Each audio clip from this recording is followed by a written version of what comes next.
प्राणों से प्यारे विद्यार्थियों, साथियों, आज हम चर्चा करेंगे गोपाल कृष्ण गोखले के विचारों की आलोचना और उसका योगदान या देन या मूल्यांकन। जैसा कि मैंने यहाँ नोट भी किया है, गोपाल कृष्ण गोखले की आलोचना एवं देन, लेक्चर नंबर 21। यस, आलोचना और देन मतलब आज का जो हमारा लेक्चर होगा गोपाल कृष्ण गोखले के विचारों की आलोचना और गोपाल कृष्ण गोखले ने क्या योगदान दिया है, इस पर चर्चा की जाएगी। इसको इस रूप में भी आपसे पूछा जा सकता है कि गोपाल कृष्ण गोखले के विचारों का मूल्यांकन कीजिए, तो आप इसके अंतर्गत भी यही आंसर दे सकते हैं। ये स्टूडेंट्स, गोपाल कृष्ण गोखले पर आज हमारा ये अंतिम लेक्चर है। ध्यान दें बेटा, सबसे पहले तो हमें ये ध्यान देना है कि गोपाल कृष्ण गोखले आधुनिक भारतीय राजनीतिक चिंतन के अंतर्गत जो उदार राष्ट्रवादी धारा है, जैसे कि मैंने यहाँ 3 धाराओं के नाम लिखे हैं, जो उदार राष्ट्रवादी धारा है, उस उदार राष्ट्रवादी धारा के नेता हैं। मतलब आधुनिक भारतीय राजनीतिक चिंतन में उदारवादी विचारधारा के नेता कौन है? गोपाल कृष्ण गोखले। अर्थात आधुनिक भारतीय राजनीतिक चिंतन में उदारवादी विचारधारा के जितने भी विद्वान हैं, उन सब में महत्वपूर्ण जो विद्वान है, महत्वपूर्ण जो नेता है, वो कौन है? गोपाल कृष्ण गोखले है। ठीक है बेटा, जैसे कि हम यहाँ आपको एक एक बात समझाएंगे। अब गोपाल कृष्ण गोखले की आलोचना और इसके देन को समझें, इससे पहले हम ये 2 डायग्राम बनाए हैं। इन 2 डायग्रामों को समझें, क्योंकि इनको समझना जरूरी है। इनको समझे बिना हम आधुनिक भारत के राजनीतिक चिंतन को नहीं समझ सकते हैं। डायग्राम नंबर 1 नोट करना है बेटा। जैसे मैंने यहाँ नोट किया, मूल लक्ष्य। मूल लक्ष्य क्या मतलब है इसका बेटा? जब हम आधुनिक भारतीय राजनीतिक चिंतन का अध्ययन करेंगे तो आधुनिक भारतीय राजनीतिक चिंतन के अंतर्गत जितने भी चिंतक हैं,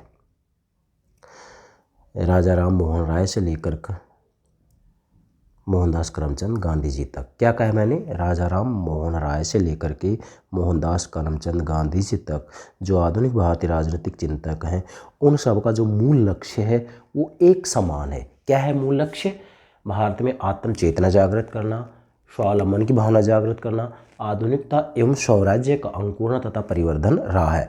मतलब वास्तविक रूप में आधुनिक भारत के जितने भी चिंतक हैं, उन सब का ये लक्ष्य रहा है, जिसमें विशेषकर राजा राम मोहन राय से लेकर के और मोहनदास करमचंद गांधी जी तक के सारे विचारक आ जाते हैं। अब गोपाल कृष्ण गोखले की बात आती है तो गोपाल कृष्ण गोखले का भी जो मूल लक्ष्य है वो यही है। ठीक है, एक बात। दूसरा बेटा, चूँकि हम आधुनिक भारतीय राजनीतिक चिंतन का अध्ययन कर रहे हैं, तो आधुनिक भारतीय राजनीतिक चिंतन को बेहतर तरीके से समझना हो तो इसके लिए दूसरा डायग्राम समझना जरूरी है। क्या हमने यहाँ पर लिखा है? स्वतंत्रता आंदोलन को। मतलब भारत में जो स्वतंत्रता आंदोलन होता है या भारत में जो राष्ट्रीय आंदोलन होता है, इसको मुख्यतः 3 कालों में विभाजित किया जाता है। 3 काल।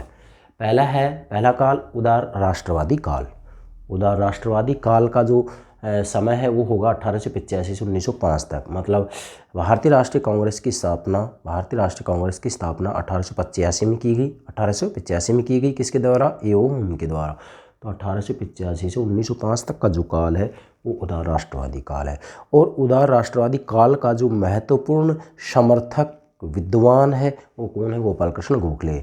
या उदार राष्ट्रवादी काल का जो नेता है या उदार राष्ट्रवादी विचारधारा का जो नेता है कौन है? गोपाल कृष्ण गोखले। ये दूसरा काल है उग्र राष्ट्रीयता का काल। क्या? उग्र राष्ट्रीयता का काल, जो कि 1906 से 1919 तक है।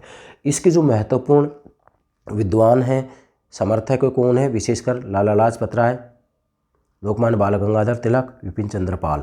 और उग्र राष्ट्रवादी विचारधारा का भी जो नेता है वो कौन है? लोकमान्य बाल गंगाधर तिलक। जैसे उग्र राष्ट्रवादी विचारधारा का नेता लोकमान्य बाल गंगाधर तिलक है, उसी प्रकार से उदार राष्ट्रवादी विचारधारा का नेता गोपाल कृष्ण गोखले।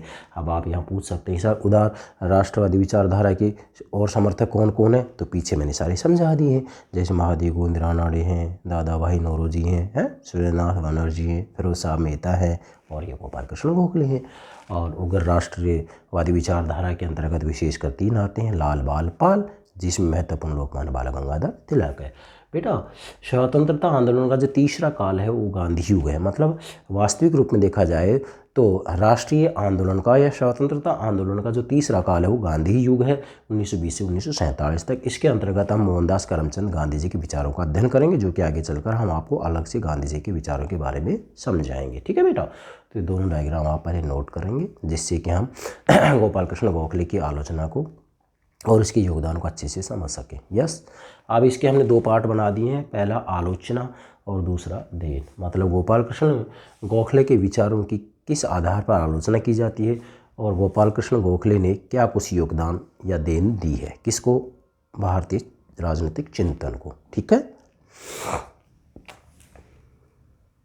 नोट करें, पहला है आलोचना। बेटा गोपाल कृष्ण गोखले उदार राष्ट्रवादी विचारधारा के महत्वपूर्ण विचारक हैं, या उदार राष्ट्रवादी विचारधारा के सिरमौर हैं। ये क्या हैं, ये सिरमौर हैं या महत्वपूर्ण विचारक हैं, या आधुनिक भारत की जो उदारवादी विचारधारा है उसके नेता हैं, उसका नेतृत्व करने वाले हैं। कौन, गोपाल कृष्ण गोखले। गोपाल कृष्ण गोखले ने वास्तविक रूप में जो राजनीतिक क्षेत्र में अपने विचार दिए हैं वो उदारवादी विचारधारा से प्रेरित रहे हैं, उदारवादी विचारधारा से प्रभावित रहे हैं। ब्रिटेन के अंतर्गत जो उदारवादी विचारधारा है वहाँ की लोकप्रिय विचारधारा है, और ब्रिटेन की उदारवादी विचारधारा से आधुनिक भारतीय राजनीतिक चिंतन के जितने भी उदारवादी विद्वान हैं, समर्थक, वो सब प्रभावित हुए हैं, जिसमें दादा भाई नौरोजी, महादेव गोविंद रानडे, सुरेंद्रनाथ बनर्जी, फिरोज शाह मेहता और इसी के साथ में जो है गोपाल कृष्ण गोखले, ये सब इससे प्रभावित हुए हैं। तो कहने का मतलब ये है कि गोपाल कृष्ण गोखले वास्तविक रूप में एक उदारवादी चिंतक हैं, और इन्होंने राष्ट्रवाद के क्षेत्र में अपना काफ़ी कुछ योगदान दिया है, आर्थिक क्षेत्र में भी काफ़ी कुछ योगदान दिया है। इतना होने के बावजूद भी इनके विचारों में कुछ कमियां हैं।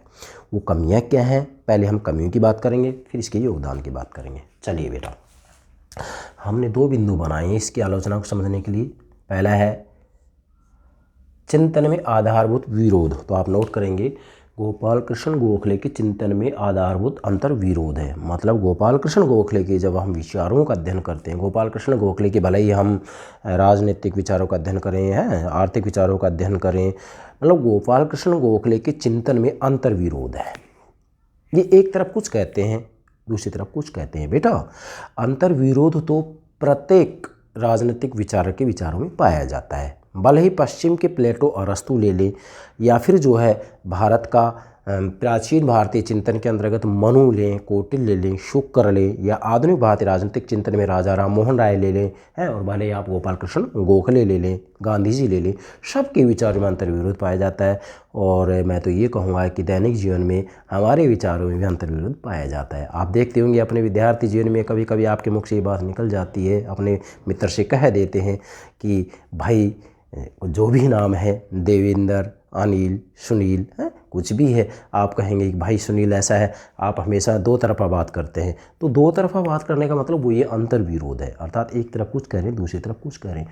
तो गोपाल कृष्ण गोखले के विचारों में क्या अंतर विरोध है, वो एक तरफ क्या कहते हैं, दूसरी तरफ क्या कहते हैं, ऐसा क्या है आपके सामने है। ये गोपाल कृष्ण गोखले के विचारों में जो पहला अंतर विरोध पाया जाता है वो ये है कि गोपाल कृष्ण गोखले राजभक्ति की बात भी करते हैं, देशभक्ति की बात भी करते हैं। मतलब वास्तविक रूप में एक तरफ तो गोपाल कृष्ण गोखले ब्रिटिश सरकार के आदेशों का पालन करने की बात कर रहे हैं कि ब्रिटिश सरकार हमारे लिए वरदान है, और ब्रिटिश सरकार के द्वारा जो भी कानून बनाए जाएं उनका उल्लंघन नहीं किया जाए, उनका पालन किया जाए। इसका मतलब जो गोपाल कृष्ण गोखले हैं वो राजभक्ति की बात कर रहे हैं। लेकिन दूसरी तरफ गोपाल कृष्ण गोखले देशभक्ति की बात भी करते हैं कि मैं देशभक्त हूँ, पक्का देशभक्त हूँ, और देशभक्त होने के कारण ही वास्तविक रूप में हम ये देखते हैं कि गोपाल कृष्ण गोखले ने ब्रिटिश संसद के द्वारा जब कभी भारत के हित में कानून नहीं बनाया गया तो गलत कानूनों का इन्होंने विरोध भी किया। इसका मतलब कुल मिलाकर ये है कि गोपाल कृष्ण गोखले के चिंतन में देशभक्ति के भाव भी पाए जाते हैं और राजभक्ति के भाव भी पाए जाते हैं। जबकि आलोचक ये कहते हैं कि राजभक्ति और देशभक्ति में केवल एक ही भक्ति एक साथ चल सकती है, दोनों एक साथ नहीं चल सकती। मतलब या तो जो है कोई भी चिंतक होगा या तो वो राजभक्त होगा या देशभक्त होगा। तो गोपाल कृष्ण गोखले एक साथ राजभक्त और देशभक्त नहीं हो सकते हैं, जबकि गोपाल कृष्ण गोखले अपने आप को राजभक्त भी बताते हैं। मतलब ब्रिटिश सरकार से तो कह देते हैं कि हम राजभक्त हैं, आपके आदेशों का पालन कर रहे हैं, लेकिन दूसरी तरफ भारत की जनता से भी ये कह रहे हैं कि मैं देशभक्त हूँ। लेकिन बेटा, देशभक्ति और राजभक्ति एक साथ नहीं चल सकती है। तो ये अंतर्विरोध है। ठीक है। दूसरा अंतर्विरोध क्या है? गोपाल कृष्ण गोखले एक तरफ तो स्वदेशी की बात करते हैं और दूसरी तरफ बहिष्कार का विरोध करते हैं। तो ये भी अंतर्विरोध है। मतलब एक तरफ वो स्वदेशी की बात कर रहे हैं कि भाई अपने देश में जो बना हुआ माल है उसको आप इस्तेमाल कीजिएगा, लेकिन दूसरी तरफ वो बहिष्कार का विरोध कर रहे हैं। अर्थात उनका कहना है कि बहिष्कार हमें करना नहीं है, अभी हमारी स्थिति ऐसी है ही नहीं। तो ये अंतर्विरोध है। अब ये एक साथ कैसे हो सकता है कि आप एक तरफ स्वदेशी की बात करें और दूसरी तरफ आप बहिष्कार का विरोध करें? तो ये भी संभव नहीं है। तो गोपाल कृष्ण गोखले के चिंतन में जो अंतर्विरोध है वो यही है कि वो राजभक्ति और देशभक्ति की एक साथ बात करते हैं, इसी के साथ में स्वदेश और बहिष्कार, इसको भी जो है आप स्वदेशी मतलब स्वदेशी का समर्थन कर रहे हैं और बहिष्कार का विरोध कर रहे हैं। तो ये भी एक साथ संभव नहीं है। ये पहला जो है इसकी आलोचना होगी। क्या? गोपाल कृष्ण गोखले के चिंतन में अंतर्विरोध है। ठीक है। और अंतर्विरोध तो वैसे प्रत्येक विचारक के विचार में पाया जाता है। दूसरा है बेटा, दूसरी आलोचना है दुर्बल हृदय उदारवादी नेता। गोपाल कृष्ण गोखले के विचारों की इस आधार पर भी आलोचना की जाती है कि जो गोपाल कृष्ण गोखले हैं वो एक दुर्बल हृदय उदारवादी नेता है। गोपाल कृष्ण गोखले को दुर्बल हृदयवादी गोपाल कृष्ण गोखले को दुर्बल हृदय उदारवादी नेता इसलिए कहा जाता है क्योंकि इन्होंने वास्तविक रूप में जो राजनीतिक साधन अपनाए थे, मतलब ब्रिटिश संसद से कानून बनाने के लिए जो कह रहे थे, वो कह रहे थे कि भाई हम आपके सामने जो है प्रार्थना पत्र, स्मरण पत्र हैं, इसी के साथ में जो है प्रतिनिधि मंडल भेजेंगे। मतलब ये एक प्रकार से संवैधानिक साधनों की बात कर रहे हैं। इनका कहना है कि हम किसी भी रूप में क्रांतिकारी साधनों का इस्तेमाल नहीं करेंगे, हम तो जो है स्मरण पत्र, प्रार्थना पत्र, प्रतिनिधि मंडल, इनके माध्यम से ब्रिटिश संसद से कहेंगे कि आप हमारे हित में कानून बनाएं। तो इसका मतलब कुल मिलाकर ये कहा जा सकता है कि गोपाल कृष्ण गोखले ने जिन साधनों की बात की है उन साधनों की दृष्टि से गोपाल कृष्ण गोखले को एक दुर्बल हृदय उदारवादी नेता कहा जाता है। मतलब इन्होंने ब्रिटिश संसद से एक प्रकार से याचना पद्धति अपनाई है। मतलब ये जो है ब्रिटिश संसद से याचना कर रहे हैं, प्रार्थना कर रहे हैं, स्मरण पत्र प्रस्तुत कर रहे हैं, प्रतिनिधिमंडल भेज रहे हैं और कह रहे हैं कि भाई आप हमारे लिए इस तरह के कानून बनाएं। मतलब ये कुल मिलाकर मैं ये कहूँगा कि संवैधानिक साधनों की बात कर रहे हैं, एक निवेदन की बात कर रहे हैं कि भाई ब्रिटिश संसद से हम निवेदन करेंगे वो हमारे हित में कानून बनाए। लेकिन बेटा, जो ये गोपाल कृष्ण गोखले इन्होंने जिन संवैधानिक साधनों की बात की कि भाई संवैधानिक साधनों के माध्यम से ब्रिटिश संसद हमारे हित में धीरे धीरे कानून बनाएगी। पर यहाँ पर जो ये उग्र राष्ट्रवादी हैं, जैसे कि विशेषकर लाला लाजपत राय, विपिन चंद्र पाल, लोकमान्य बाल गंगाधर तिलक, इन तीनों ने विशेषकर जो ये गोपाल कृष्ण गोखले ने साधन अपनाए हैं, स्मरण पत्र, याचना, प्रतिनिधि मंडल, इन साधनों को इन्होंने राजनीतिक भिक्षावृत्ति की संज्ञा दी है। क्या नाम दिया है? राजनीतिक भिक्षावृत्ति। तिलक ने, लाला लाजपत राय ने साफ कह दिया कि उदार राष्ट्रवादी में आता है गोखले, उदार राष्ट्रवादी ब्रिटिश संसद के सामने भीख मांग रहे हैं, क्योंकि इन्होंने संवैधानिक साधनों की बात की है, प्रतिनिधिमंडल, स्मरण पत्र, प्रार्थना पत्र, एक तरीके से मैं कहूँगा कि ये याचना कर रहे हैं।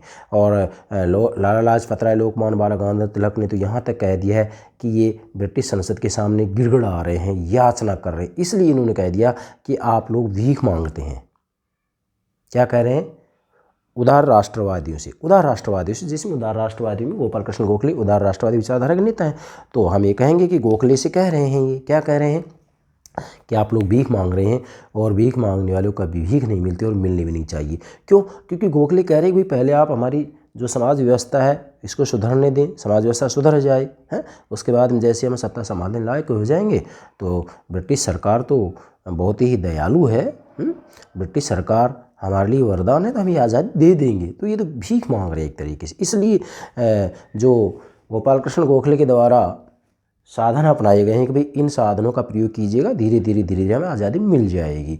तो इन साधनों के आधार पर जो है उदार राष्ट्रवादियों को उग्र राष्ट्रवादियों ने राजनीतिक भिक्षावर्ती की संज्ञा दी है। मतलब गोपाल कृष्ण गोखले के द्वारा जिन संवैधानिक साधनों की बात की गई है कि इन संवैधानिक साधनों के माध्यम से धीरे धीरे हमें आज़ादी मिल जाएगी, है ना। तो इन साधनों को इन्होंने क्या नाम दिया है? राजनीतिक भिक्षावर्ती। किन्होंने दिया है? उग्र राष्ट्रवादियों ने। किन के साधनों को? उदार राष्ट्रवादियों के साधनों। क्या नाम दिया? राजनीतिक भिक्षावर्ती। फिर हमने लिखा यहाँ एक छुपा राजद्रोही। वास्तविक रूप में देखा जाए तो जो गोपाल कृष्ण गोखले हैं, गोपाल कृष्ण गोखले को एक छिपा हुआ राजद्रोही भी कहा जाता है। क्यों कहा जाता है?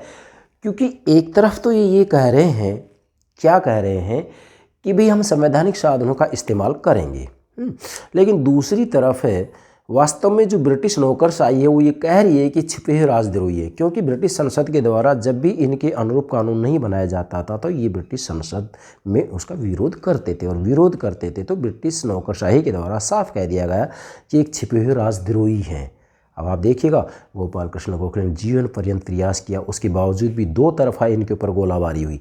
भारत की तरफ से भी इनकी बुराई हो रही है, क्या हो रही है कि एक दुर्बल हृदय उदारवादी नेता है, और स्वयं ब्रिटिश सरकार के द्वारा, ब्रिटिश नौकरशाही के द्वारा भी गोखले की आलोचना हो रही है, और क्या आरोप लगा दिया कि एक छिपे हुए राजद्रोही है। आप देखिएगा दोनों तरफ से मार है, मतलब इतनी परिश्रम, इतना मेहनत करने के बावजूद भी दो तरफा इनके ऊपर वार हो रहा है, दोनों तरफ से इनको बुराइयां मिल रही है।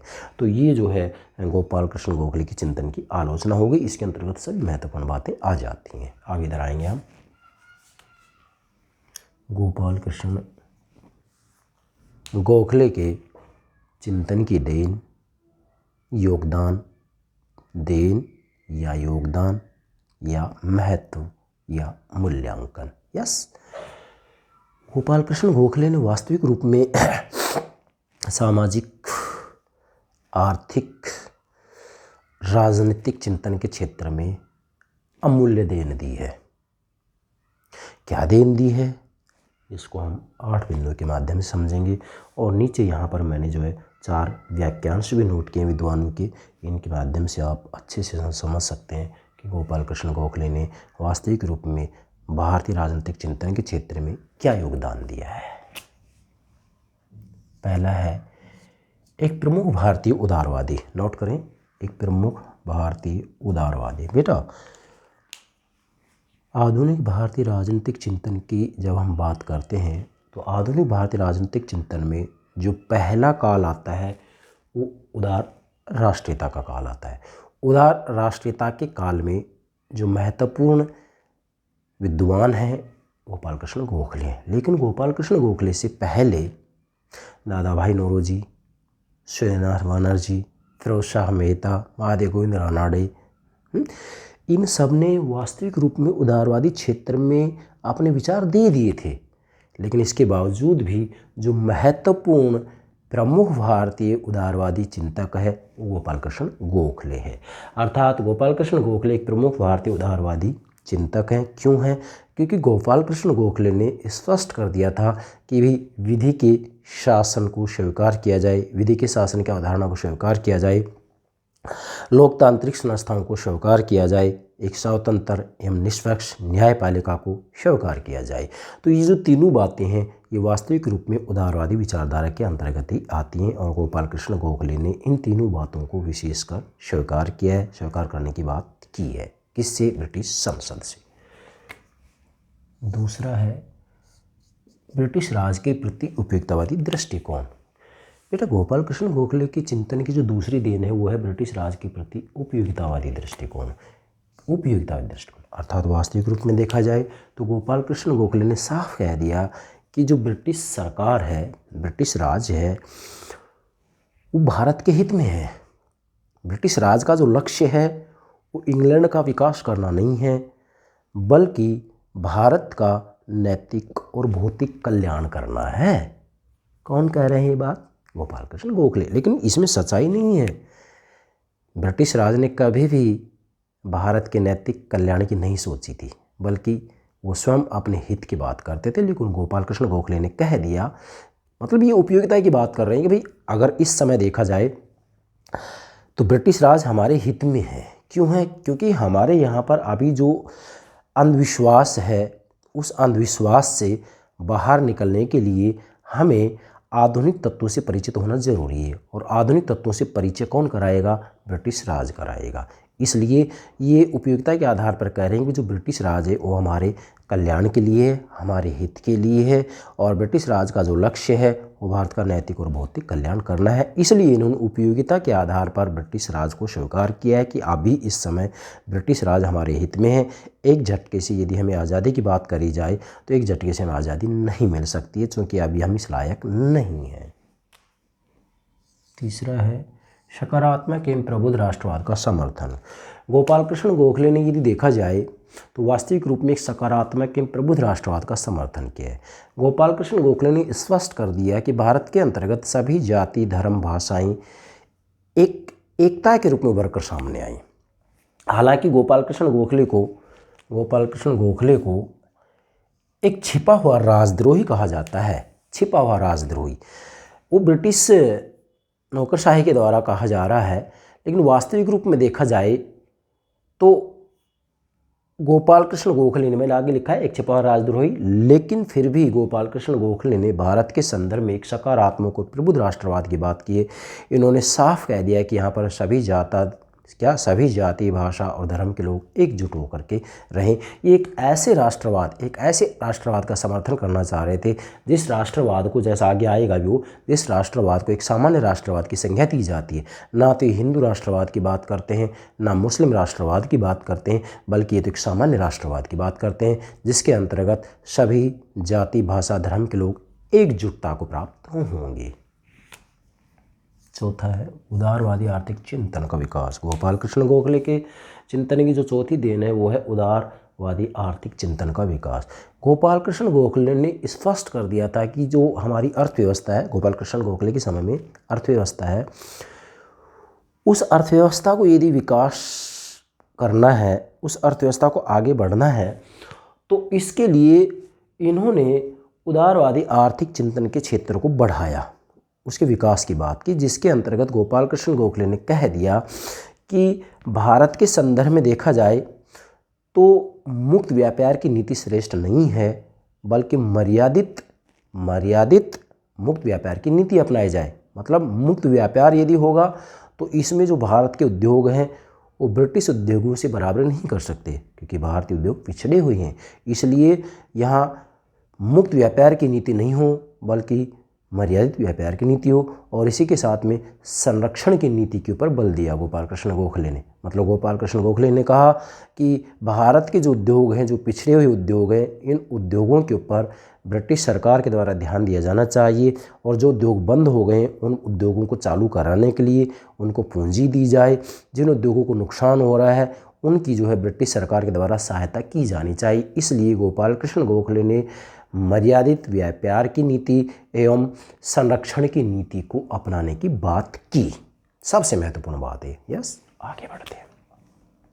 पांचवा है सत्ता के लोकतांत्रिक विकेंद्रीकरण का समर्थन। नोट करेंगे, सत्ता के लोकतांत्रिक विकेंद्रीकरण का समर्थन। गोपाल कृष्ण गोखले ने सत्ता के केंद्रीकरण की बात नहीं की है, बल्कि सत्ता के विकेंद्रीकरण की बात की है। और गोपाल कृष्ण गोखले ने जो जिला स्तर पर जिस विकेंद्रीकरण की बात की है, जिला स्तर पर जो 3 स्तर बताए हैं, वास्तविक रूप में वो आधुनिक समय में, मतलब जब भारत का संविधान बना, तो भारत का संविधान जब बनाया गया तो उस बात को यूँ का यूँ स्वीकार कर लिया गया है। ठीक है, बाकी मैंने जो है इसके ऊपर अलग से लेक्चर अपलोड कर दिया है, आप देख सकते हैं। छठा है सांप्रदायिक राष्ट्रवाद का विरोध तथा सामान्य राष्ट्रवाद का समर्थन। गोपाल कृष्ण गोखले की जो छठी देन है वो क्या है? सांप्रदायिक राष्ट्रवाद का विरोध किया है इन्होंने। मतलब ये सांप्रदायिक राष्ट्रवाद की बात नहीं करते हैं गोपाल कृष्ण गोखले कि भाई हिंदू राष्ट्रवाद आए या मुस्लिम राष्ट्रवाद आए। नो, इन्होंने तो सामान्य राष्ट्रवाद की बात की है, सामान्य राष्ट्रवाद का समर्थन किया है। इनका कहना है कि हिंदू राष्ट्रवाद नहीं, मुस्लिम राष्ट्रवाद नहीं, बल्कि सामान्य राष्ट्रवाद हो जिसमें सभी जाति, भाषा, धर्म के लोग एकजुट हों। सामान्य राष्ट्रवाद मतलब ये सांप्रदायिक राष्ट्रवाद का खुल करके विरोध कर रहे हैं।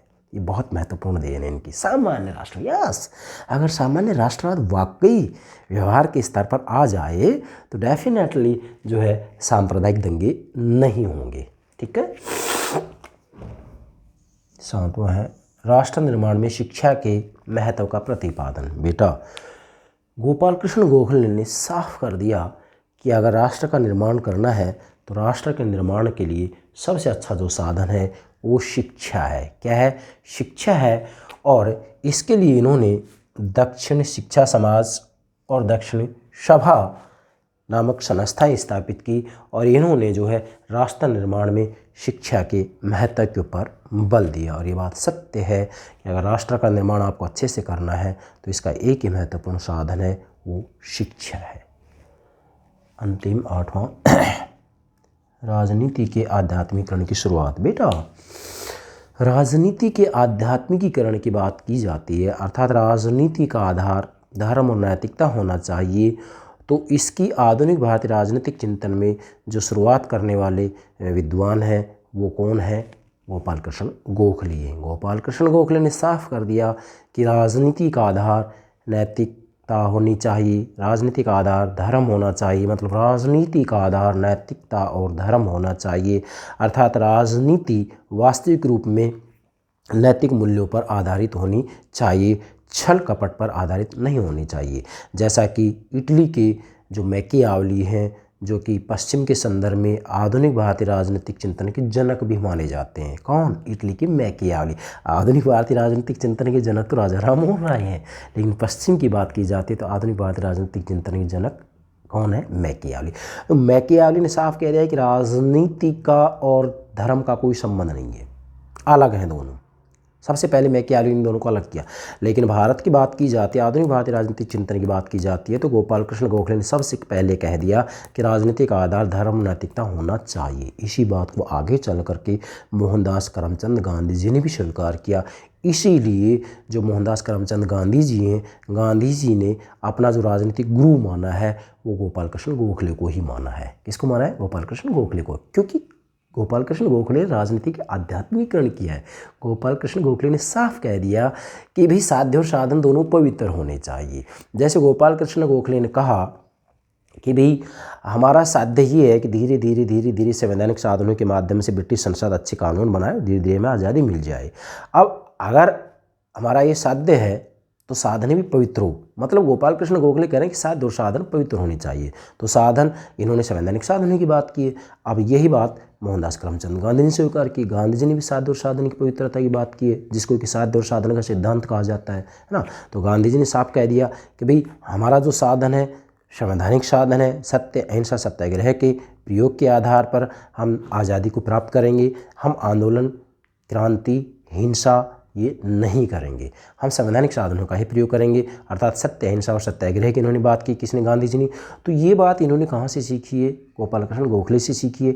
इसलिए गोपाल कृष्ण गोखले को राजनीति के आध्यात्मिकीकरण की शुरुआत करने वाला माना जाता है। आपसे एग्जाम पूछा जा सकता है कि राजनीति के आध्यात्मिकीकरण की शुरुआत किसने की है? आपका आंसर होगा गोपाल कृष्ण गोखले। किसके संदर्भ में? भारत के संदर्भ में, आधुनिक भारतीय राजनीतिक चिंतन के संदर्भ में। फिर मैंने आगे लिखा है भारत सेवक समाज। गोपाल कृष्ण गोखले ने राजनीति के आध्यात्मिकीकरण के लिए भारत सेवक समाज नामक संस्था की स्थापना की। ठीक है। इसके बाद में आगे लिखा मैंने गुरु, मतलब वास्तविक रूप में देखा जाए तो गोपाल कृष्ण गोखले को मोहनदास करमचंद गांधी जी ने अपना गुरु माना है। मतलब मोहनदास करमचंद गांधी जी की गुरु कौन है? राजनीतिक गुरु कौन है? गोपाल कृष्ण गोखले। नोट करना है आपको ये, ठीक बेटा। अभी 8 बिंदु से आप इसके योगदान को समझ सकते हैं। और इसके बाद में कुछ व्याख्यांश मैंने विद्वानों के नोट किए हैं जो कि एग्जाम पूछ लिया जाता है। पहला है तिलक। तिलक गोपाल कृष्ण गोखले के बारे में क्या कह रहे हैं? वो कह रहे हैं कि वे भारत के रत्न के समान थे। मतलब गोपाल कृष्ण गोखले भारत के रत्न के समान थे। किसने कही ये बात? तिलक ने। नोट करें। 1।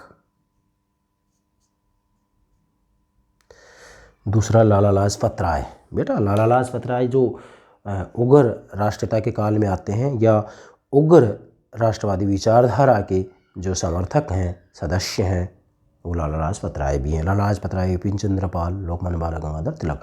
तो लाला लाजपत राय क्या करें? लाला लाजपत राय क्या कह रहे हैं? किसके बारे में?